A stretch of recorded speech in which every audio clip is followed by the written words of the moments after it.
So recently I bought the Castlevania Requiem Collection for the PS4, a collection of 2 games, Symphony of the Night, the well-known Metroidvania classic, and Rondo of Blood. All I knew about this game going into it was 1. It's a traditional style Castlevania game with stages, lives and bosses.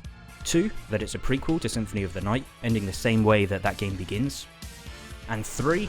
I knew that it was hard as hell.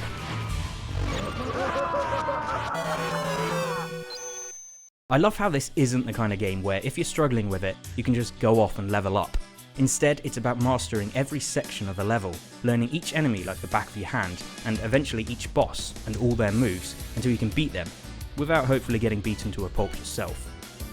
I like how, to begin with, everything poses a threat and can overwhelm you and destroy your health bar in no time. Every time you get hit, you've done something wrong.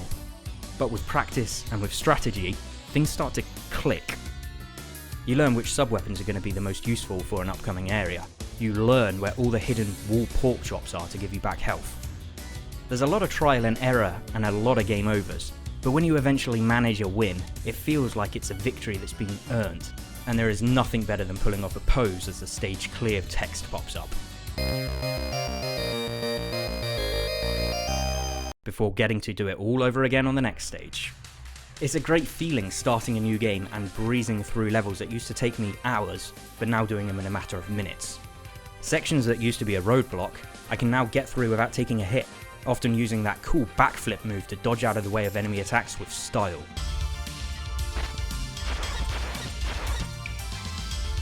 There's multiple secret levels to find, which give you an alternate route to Dracula's castle. They're not always the easier option, but they are faster.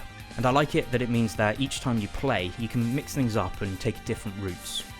But it's the music and the look of the game that really stand out to me the most. The soundtrack is incredible, with some nice twists on classic Castlevania themes.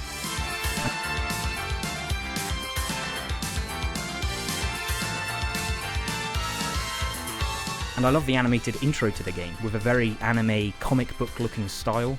In fact, I wish there were a few more of these sprinkled throughout the game, maybe at the start or end of each level. Rondo of Blood may not have reached Western audiences in the way that other Castlevania titles did, but now that it's more easily accessible, I'd say it's well worth playing.